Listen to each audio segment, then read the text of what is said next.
Որտեղ բնակություն կհաստատի Ջեննարո Գատուզոն, Ռուսաստան, Չինաստան, թե կա երրորդ տարբերակ։ Դոննարոման շարունակում է պայթեցնել համացանցը, քանի որ իր հետևից ցանցն է անընդհատ ցնցվում։ Ինչ գաղտնի պլան ունեին շվեդները։ Լեո Մեսին 38 տարեկանում նշում է 40-ը։ 40 նոր բաժանորդ ու վիզս քարկապ կգցեմ։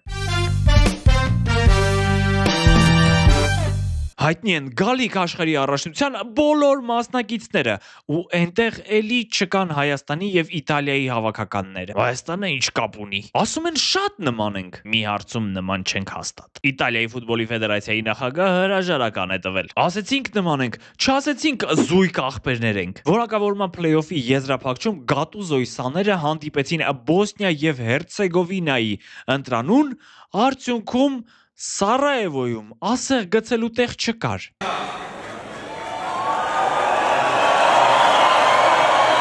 Բոսնիացիները Ջեկոյի գլխավորությամբ մաքարեցին, տանջվեցին, քրտնեցին, տնքացին, ինչու ոչ պետք եղած ժամանակ ատամ գցեցին եւ հաչացին ու կարողացան աշխարհի խաղերի ուղեգիր ձեռք բերել։ Արդյունքում Ջեննարո Գատուզոն աքսորի ճանապարհը կբռնի հերուներ Իտալիայից։ Բայց ինչի։ Չես հիշում, որակավորման փլեյօֆի ուղեգիրը ձեռք բերելուց հետո էս մեր ջղայն հոպարը ասեց. Եթե Իտալիան մունդիալի ուղեգիր չնվաճի, ես կլքեմ այրենիքս ու կգնամ հերուներ։ Ձեր կարծիքով որ երկիրը կսազի Գատուզոյին։ Չինաստան, Ռուսաստան, Թուրքմենստան, թե Պարսկաստան։ Հյուսիսային Կորեա։ Ճիշտ է։ Այնտեղ մեծ խոսալու համար լեզուն կկտրեն ու կտան Ջեկոյին։ Ամեն դեպքում եկեք սպասենք ու տեսնենք արդյոք կկատարի իր խոստումը, թե ինքը լեգենդ է։ Ուզում է լեգենդ լինի, ուզում է հասարակ Ռամիկ։ Մարդուն գեղեցկացնում է իր համեստությունը։ Բոսնիան էլ պակաս անհամեստ չէր։ Խի որ Բայրակթարով էին խփում իտալացիներին։ Դա Բայրակթարի որդին էր, Էսմիր Բայրակթարովիչը, որը ուղակի իտալական օդը աղճատեց։ Չնայած մաֆիան վերևից հաստատում էր, որ օդը փակ է։ Ինչ ասես աշխարհի քառակի չեմպիոններին, որոնք գոլ են բաց թողնում Տաբակովիչից։ Տաբակովիչ։ Բա, նես Բոզոյանը նորմալ է, էլի։ Կներեք, ուղղակի ուզում եմ ասել, որ ամեն տեղ էլ տարօրինակություններ լինում են, դա նորմալ է։ Բայց նորմալ չի, որ Իտալիան երրորդ անգամ անընդմեջ չի մասնակցի մունդիալին։ Օրինակ Ֆաբիո Կապելոն խաղից հետո ամբողջ գիշեր չի քնել։ Թոշակառուների մասին գոնե մտածեք։ Սպինացոլան էլ մանուկների մասին էր լացում։ Մեր երեխաները եւս մի աշխարհի խաղեր կտեսնեն առանց մեզ։ Այ սենց ահել ջահել ֆուտբոլին, միջազգային ֆուտբոլին կակա են ասում։ Հիմա երեխեքը ֆուտբոլ խաղալը կթողնեն ու կդառնան մաֆիոզ։ Իսկ բիձեքը իրանք էլ կնախանձեն այս արգենտինացի բիձուն։ Բայց դա տատի էր։ Այդ տարիքում սերը կարևոր չի։ Վերադառնանք մեր բուն նյութին։ Եթե Գատուզոն մեծ խոսում էր, ապա տեղին է հիշել մի այլ իտալացի մեծախոսի՝ Մարիո Բալոտելլի։ Հա, բայց այս անգամ տեղ ունի։ Իտալացին այս ձախողումից անմիջապես հետո հեռախոսը հանել է զարյատկից, մտել սթորի ու թեբա պարտեմ, որ իտալացի եմ։ Ավերժ։ Հա ինչ, բնական է։ Մյուս ստորին նայի։ Սա իտալացիների վերջին գոլն է աշխարհի առաջնության հիմնական փուլում, որը Մարիոն խփել է Անգլիայի հավաքականին։ Կարող է ուզում ասի, եթե ինձ հրավիրեիք, սենց չէր լինի։ Շատ գլուխ գովան է նաև Ջիջի Դոննարոման։ Այստեղ են լրիվ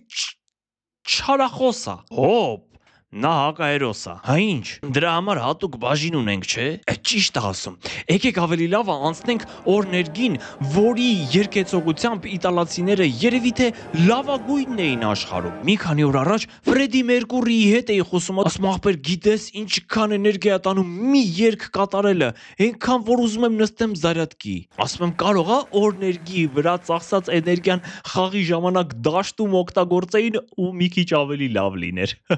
Դրա Տրամաբանական է։ Տրամաբանական լավ ֆուտբոլ է խաղում Թուրքիայի հավաքականը։ Ինչքան էլ ծանր է, բայց պետք է ընդունել, որ նրանք կարողացել են ստեղծել թիմ եւ 24 տարվա դադարից հետո վերադառնում են աշխարհի առաջնություն։ Եկեք հիշենք 2002 թվականի աշխարհի առաջնությունը, որտեղ մեր հարևանները հասան մինչև կիսաեզրափակիչ, խաղում էին դաժան, կոշտ ու կոպիտ ֆուտբոլ, միայն տապորներ պակասում։ Հիշում եմ, թե ինչ որս էին սկսել Ռոնալդո Նազարիոյի դեմ կիսաեզրափակչում։ Ինչա հիմա ուրիշ են։ Չեմ կարծում, թե ուրիշ են, բայց հաստատ Հական Շուքուրի պես գլխակեր չեն։ Վինչենցո Մոնտելան կարողացել է ամուր թիմ սարքել, որը կարողացավ ոտքի կանգնել անգամ Իսպանիայից 6-0 հաշվով ամոթալի պարտությունից հետո։ Շատ պետք է գովաս։ Ես չեմ գովում։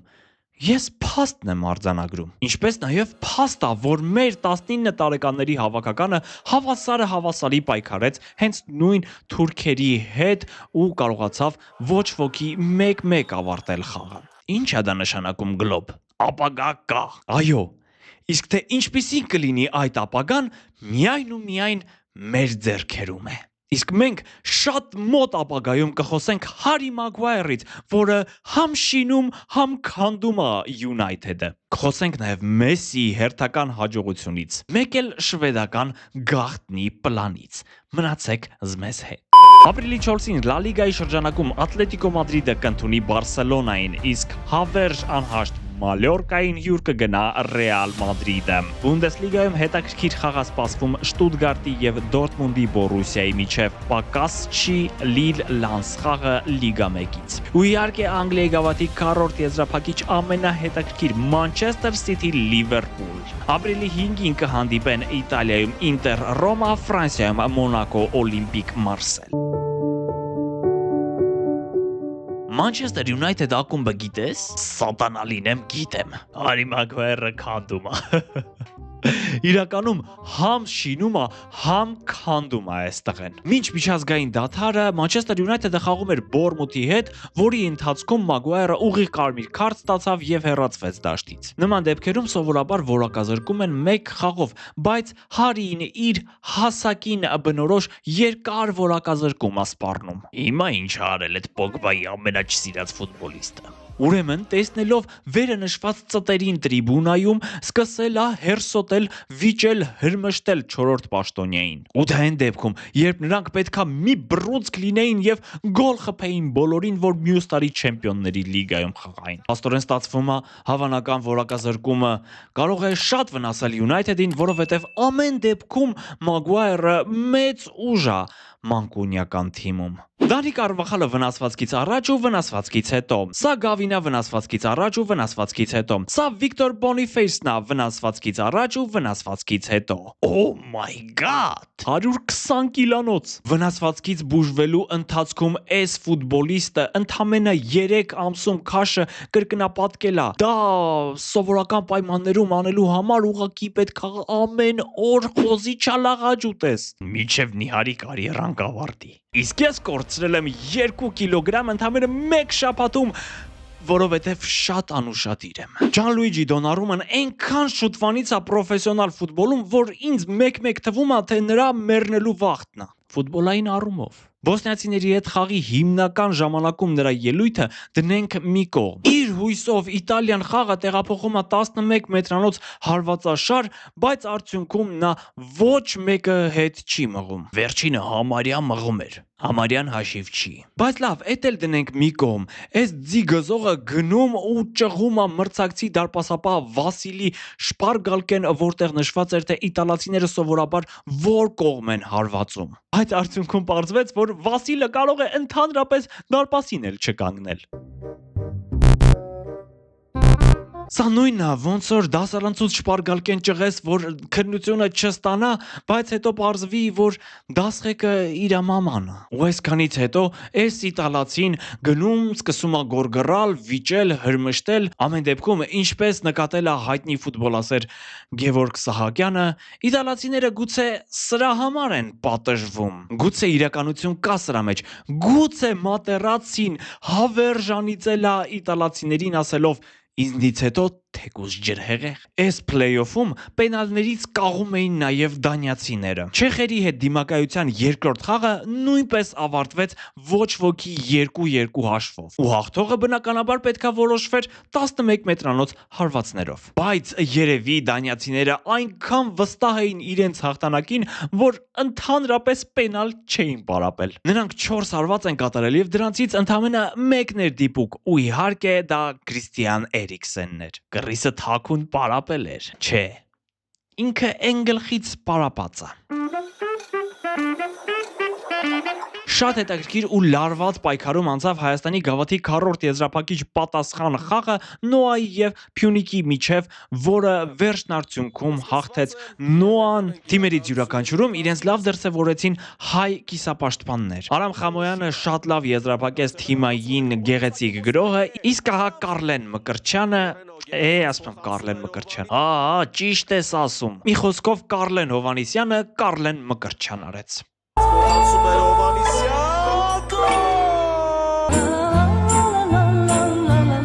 Նախորդ թողարկմանը անդրադարձանք Արգենտինայի հավաքականի խաղին Մավրիտանիայի դեմ, որից Սկալոնին շատ դժգոհ էր։ Հուսով եմ նման բան էլ չի նկատվի, մենք միշտ պետքա կենտրոնացած մնանք։ Արգենտինացին սա ասել է Զամբիային 5-0 հաշվով հաղթելուց հետո։ Էլի թույլ մրցակիցը։ Նենց չի, Մեսին էլ երեկվա ջահելն է։ Արգենտինացին հրաշալի խաղաց, գոլ խփեց, գոլային փոխանցում արեց, ասելով ես գալիս եմ Ամերիկա։ Ավելի ճիշտ ես այստեղ եմ Ամերիկա։ Այս խաղով Զամբիան մնաց պատմության մեջ, քանի որ 40-րդ հավաքականն էր, որին գոլ է խփում Լեո Մեսսին։ 41-րդն էլ լինելու է Հայաստանի հավաքականը։ Բայց այդ խաղը մենք ենք հաղթելու 2-1 հաշվով։ Բայց Մեսին նաև շատ ընկերասեր է։ Նա զիջեց 11 մետրանոցը Նիկոլաս Օտամենդիին, քանի որ սա նրա վերջին տնային խաղն էր հավաքականի կազմում։ Կարճ ասած թքած 1000 գոլի վրա։ Հանսի Ֆլիկը շատ լավ է հասկանում իր երիտասարդ, որոշ դեպքերում մանուկ ֆուտբոլիստներին։ Ինչպես է դա կարողանում։ Բաժանորդագրված է բոլորի ինստագրամներին։ Ոչ, նա հաճախում է երեխաների ամենասիրելի վայրերը։ Հաջորդը գնալու է մանկական երկաթուղի։ Շվեդիայի հավաքականը անակնկալ մատուցեց ամբողջ ֆուտբոլային համայնքին։ Սա արդեն փաստ է։ Ինչ անակնկալ։ Հեսա կասեմ, սկզբում մի հատ Ռոբի արցունքները սրբենք։ Այսենց մի քանի րոպե անշարժ կանգնել էր, արդեն սկսեցի հավատալ, թե Լե հարձակվողը զրկվեց կյանքում առաջին անգամ մունդիալին մասնակցելուց։ Ասեցի մի հատ ճշտեմ, գուգլեցի ու պարզվեց, որ նախորդ 2 առաջնություններին արդեն մասնակցել է։ Ու չեմ հասկանում այդքան ծանր տանելու իմաստը։ Մեկը իրանցը մենակ մասնակցելն է։ Այս անգամ էլ Ամերիկա, Կանադա, հավես կա այդքան թռնելու։ Գնա կյանքդ վայելի էլի։ Իսկ ահա շվեդները շատ մեծ հավես ունեին ու այդ թռիչքին շատ վաղուց էին պատրաստվում։ Հիշում եք երևի, որ խոսում էինք Զլատանի անվան այս հավաքականի տխուր ինչ որտեղ տխրահռչակ խաղերի մասին որակավորման խաղերին։ Պարզվում է, դրանով նրանք իրենց մրցակիցներին ցույց էին տալիս, թե շատ տկար, անկարող ու թույլ են։ Բունկերում են գծել այդ պլանը։